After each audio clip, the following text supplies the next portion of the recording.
Hello everyone, welcome to all of you in exam गुरु।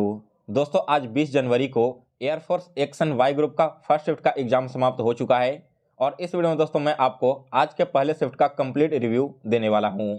सबसे पहले तो दोस्तों मैं आपको बताऊंगा कि आज का पेपर का लेवल क्या था।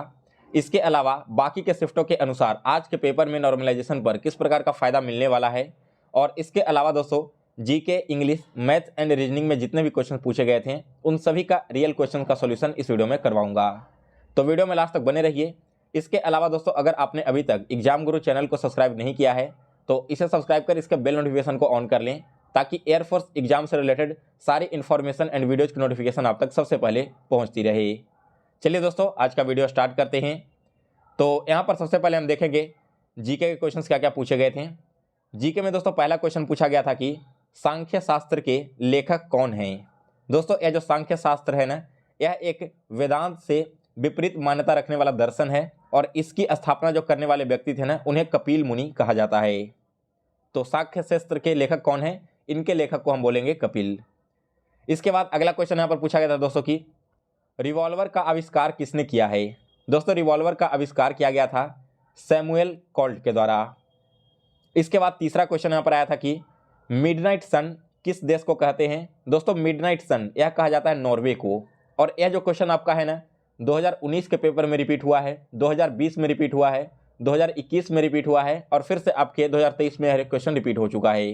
जिनका भी कैंडिडेट का आगे आने वाले शिफ्टों में एग्जाम है, आप सभी लोग भी इस पूरे एनालिसिस को ध्यान से देखिए ताकि यह पता चल सके क्वेश्चन कौन कौन से टॉपिक से आ रहे हैं और कहाँ कहाँ से क्वेश्चन आपके रिपीट हो रहे हैं। इसके बाद अगला क्वेश्चन जहाँ पर पूछा गया था वो था दोस्तों फंडामेंटल राइट हमारे संविधान के किस पार्ट में है।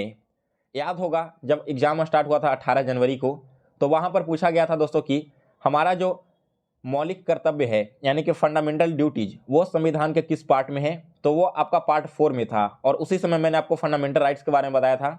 दोस्तों आपका जो फंडामेंटल राइट्स है जिसे हिंदी में मौलिक अधिकार कहा जाता है यह आपके पार्ट 3 में है। और अगर मैं आर्टिकल की बात करूं तो आर्टिकल 12 से लेकर आर्टिकल 35 तक इसके बारे में बताया गया है। फिर इसके बाद दोस्तों फंडामेंटल राइट से एक और इंपॉर्टेंट क्वेश्चन पूछा जाता है कि heart and soul of Indian constitution किसे कहा जाता है, यानी कि भारतीय संविधान की आत्मा किस आर्टिकल को कहा जाता है। तो यह कहा जाता है दोस्तों आर्टिकल 32 को। और इस आर्टिकल को हार्ट एंड सोल जो कहा था ना यह आपके कहा गया था BR अम्बेडकर के द्वारा। क्यों कहा गया था, तो अगर मान लो कि आपका किसी भी तरह का फंडामेंटल राइट्स का हनन होता है तो उसके लिए आप जाकर अपील कर सकते हो कोर्ट में। किस आर्टिकल के तहत, आर्टिकल 32 के तहत। इसीलिए इसे heart and soul of Indian constitution कहा गया है। इसके बाद अगला क्वेश्चन यहाँ पर पूछा गया था दोस्तों कि जो कैरोलिना विलास्का है, ठीक है, वे किस देश की निवासी हैं। एक्चुअली में हाल फिलहाल में ही मिस वर्ल्ड बनी थी, मिस वर्ल्ड 2021। तो यह बिलोंग करती हैं दोस्तों पोलैंड से। इस क्वेश्चन का राइट आंसर क्या था, पोलैंड। इसके बाद अगला क्वेश्चन आया था दोस्तों first female president of Hungary.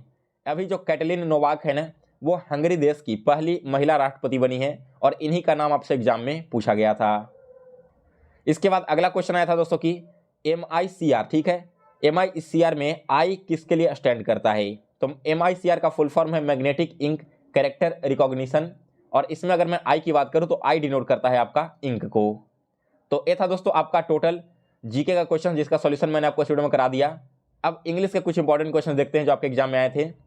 सबसे पहले आपका एक इडियम पूछा गया था रीड बिटवीन लाइन्स। तो इसका मतलब क्या होता है दोस्तों, to find meanings that are intended but are not directly expressed in something said or written. Read between lines कहने का मतलब क्या है दोस्तों कि एक ऐसा मीनिंग फाइंड करना जो कि किसी दिए गए वाक्य में छुपा हुआ तो है लेकिन क्लियरली मेंशन नहीं किया गया है। तो इसके लिए हम रीड बिटवीन लाइन्स इडियम का यूज करेंगे।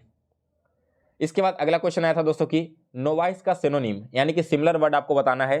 नोवाइस का मतलब होता है दोस्तों बिल्कुल प्रशिक्षुक या फिर जो नए नए व्यक्ति होते हैं वो। तो इसका सिनोनिम हो जाएगा बिगिनर और सेकंड हो जाएगा लर्नर। इसके बाद अगला क्वेश्चन आया था दोस्तों एक्टिव से पैसिव में चेंज करने के लिए क्लोज द डोर, इसे आपको चेंज करके पैसिव फॉर्म में कन्वर्ट करना था। देखिए यहाँ पर ऑर्डर दिया जा रहा है ना दरवाजे को बंद करने के लिए।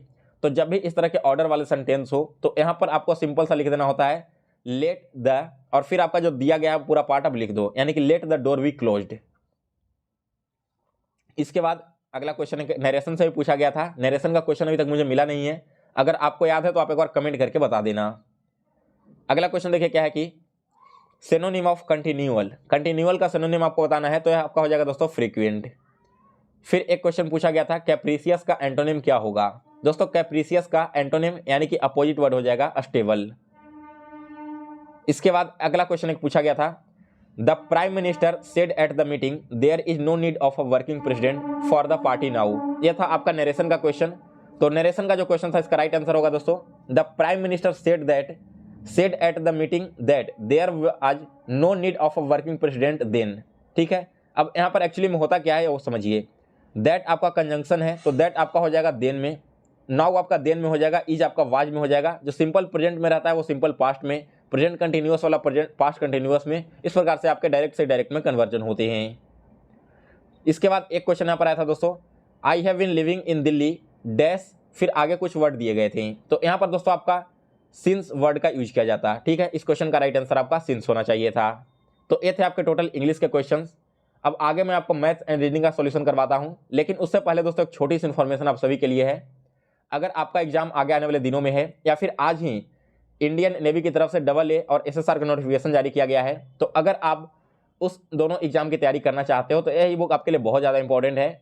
इस ई बुक में आपके एयरफोर्स के लिए कंप्लीट पैकेज दिया गया है 40 पेजेज में जीके एंड जीएस का, और इस ई बुक में आपको डिफेंस एग्जाम्स, SSC और रेलवे इन सभी एग्जाम्स का combined 10,000 plus topic wise GK include किया गया है। इस ई बुक को आप इंस्टा मोजो से परचेज कर सकते हो या फिर आप मेरे व्हाट्सअप नंबर 9430042848, ये मेरा व्हाट्सअप नंबर है, आप इस पर व्हाट्सअप पर मैसेज करके पेमेंट का स्क्रीनशॉट भेजोगे तो मैं आप सभी के साथ दोनों ई बुक शेयर कर दूंगा। चलिए दोस्तों अब आगे बढ़ते हैं और देखते हैं अगला क्वेश्चन। तो नेक्स्ट क्वेश्चन देखिए, यहाँ पर एक रीजनिंग आया था। एक्चुअली में यहाँ पर पूछा क्या गया था ना, select the correct alternative to indicate the arrangement of the following word in a logical and meaningful order. आपके 5 वर्ड्स दिए गए थे और इसे आपको मीनिंगफुल ऑर्डर में अरेंज करना था। दोस्तों यह क्वेश्चन आपका CPO 2019 के एग्जाम में पूछा जा चुका है। यहाँ पर देखिए क्या क्या दिया गया है, ऑर्नामेंट्स है, गोल्ड है, गोल्ड स्मिथ है, ज्वेलरी शॉप है एंड ब्राइड है। तो सबसे पहले क्या आएगा दोस्तों, सबसे पहले आपका गोल्ड आ जाएगा यानी कि 2 नंबर। अब गोल्ड को कौन बनाता है, गोल्ड को बनाता है गोल्ड स्मिथ। गोल्ड स्मिथ कहने का मतलब है दोस्तों सुनार, तो यहाँ पर 3 हमने लिख दिया। अब गोल्ड स्मिथ ने गोल्ड का क्या किया, उसका ऑर्नामेंट्स बनाएगा यानी कि पहले नंबर पर ऑर्नामेंट्स आ जाएगा। अब जो ऑर्नामेंट्स बनकर रेडी हो गया है वो कहाँ पर जाएगा, वो जाएगा ज्वेलरी शॉप में। तो चौथे नंबर पर ज्वेलरी शॉप आ गया और ज्वेलरी शॉप से उस ऑर्नामेंट्स को कौन ले जाएगा, तो ब्राइड ले जाएगा यानी कि जिसकी शादी होने वाली है। तो 5वां ऑप्शन जो यहाँ पर लास्ट में आ जाएगा। करेक्ट अरेंजमेंट आपका क्या होगा, 2 3 1 4 5 इस क्वेश्चन का राइट आंसर है। इसके बाद एक क्वेश्चन आया था दोस्तों कि अल्फाबेटिकल सीरीज में दाएं से 18 और बाएं से 20 के बीच में कितने लेटर होंगे।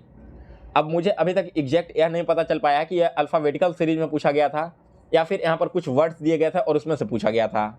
लेकिन अगर अल्फाबेटिकल सीरीज से पूछा होगा तो आपका राइट आंसर ऐसे होगा।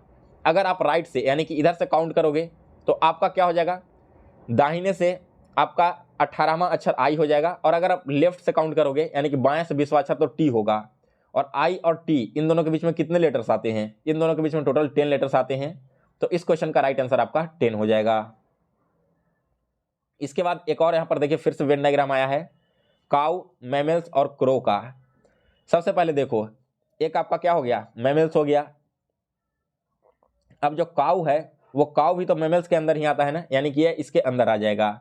लेकिन जो क्रो है दोस्तों वो आपका मैमल्स नहीं है, क्रो एक वर्ड है। तो क्रो को हम क्या करेंगे, मैमल से बिल्कुल अलग रख देंगे, और क्रो का काउ से भी कोई रिलेशन नहीं है, तो इसलिए काउ से भी इसका कोई भी पार्ट टच नहीं हो रहा है। तो इस प्रकार से आपका वेन डायग्राम बनता है इसका। इसके बाद अगला क्वेश्चन यहाँ पर पूछा गया था दोस्तों मेंसुरेशन का, बहुत ही शानदार क्वेश्चन, और इसी क्वेश्चन में बहुत सारे लोगों ने कंफ्यूजन पैदा किया है और उनकी गलती भी हुई है। क्वेश्चन को देखो क्या यहाँ पर हो रहा है। A rectangular grassy plot is 112 meter long and 78 meter broad. It has a travel path of 2.5 meter wide around on its side. Find the area of the path. अब यहाँ पर कैंडिडेट ने गलती क्या किया है ना कि सबसे पहले तो रेक्टेंगुलर ग्रासी प्लॉट का एरिया तो सही फाइंड कर लिया, लेकिन प्लॉट को ऐड करने के बाद उसे ऐड एरिया फाइंड करने नहीं आ पाया। एक्चुअली में यहाँ पर प्लॉट आपका बाहर साइड में नहीं है जिसे आप ऐड करके निकालोगे, प्लॉट ग्राउंड के अंदर में ही है इस क्वेश्चन में, तो इसमें आपको माइनस करना होता है। गलती कैंडिडेट ने कहां पर किया है इस चीज को देखो। सबसे पहले तो रेक्टेंगुलर ग्रासी प्लॉट है ना, इसका लेंथ है 112 और विड्थ है 78 मीटर। हमें क्या करना होगा, एक यहाँ पर ड्रॉ कर देता हूं इस प्रकार से। तो यहाँ पर दोस्तों ये आपका 112 मान लो, या आपका 78 मान लो। अब क्या कहा गया है ना कि इसके अंदर ही एक और 2.5 मीटर का हम लोग पाथ ड्रॉ करेंगे। तो आपको यह बताना है कि इस जो पाथ ड्रॉ हुआ है ना, इसका एरिया क्या होगा। तो इसका एरिया हम कैसे निकालेंगे, सबसे पहले इस पूरे रेक्टेंगल का एरिया निकाल लेते हैं और फिर इसके बाद नीचे जो बीच वाला रेक्टेंगल है उसका एरिया निकाल लेंगे। दोनों को माइनस कर देंगे तो हमारा जो पार्ट बचा हुआ रह गया पाथ वाला, उसका एरिया निकल कर आ जाएगा। तो सबसे पहले तो पूरे रेक्टेंगल का एरिया क्या हो जाएगा, रेक्टेंगल का एरिया निकालने का फॉर्मूला होता है लेंथ इंटू विड्थ। तो यहाँ पर हमारा हो जाएगा 112 गुना 78। इन दोनों को मल्टीप्लाई करोगे तो मल्टीप्लाई करने के बाद वैल्यू आएगा 8736 मीटर स्क्वायर। यहाँ पर क्या हो गया, पूरे रेक्टेंगुलर प्लॉट का एरिया हो गया। अब कहा गया कि 2.5 मीटर का पाथ इसके अंदर ड्रॉ किया गया है। मान लो कि लेंथ 112 है, अगर 2.5 मीटर का पाथ ड्रॉ होगा तो 2.5 मीटर ऊपर और 2.5 मीटर दोनों नीचे, दोनों साइड से ना, यानी कि 5 मीटर का एक्स्ट्रा पाथ है। तो इसमें से 5 घटाकर आपका जो वैल्यू आएगा वो 107 हो जाएगा यहाँ पर छोटे वाले रेक्टेंगल का लेंथ। और विड्थ क्या हो जाएगा 78 माइनस 5 यानी कि 73। दोनों को मल्टीप्लाई करोगे 107 गुना 73, तो मल्टीप्लाई करने के बाद आपको मिलेगा 7811 मीटर स्क्वायर। हमें ही करना था पाथ का एरिया, तो पाथ का एरिया निकालने के लिए दोनों को माइनस कर दो। माइनस करने के बाद आपका 925 मीटर स्क्वायर इस क्वेश्चन का राइट आंसर है। तो ये था दोस्तों आपका टोटल अभी तक जितने भी क्वेश्चन मुझे मिले हैं उनका सॉल्यूशन। बाकी के क्वेश्चन जैसे ही मुझे मिलेंगे तो रात तक मैं आपको करवा दूंगा सेकंड शिफ्ट के साथ ही। अगर आपको यह वीडियो पसंद आया हो तो इसे लाइक और शेयर करें। मिलते हैं दोस्तों फिर से नेक्स्ट वीडियो में, तब तक के लिए जय हिंद, जय भारत और आपके एग्जाम के लिए बेस्ट ऑफ लक।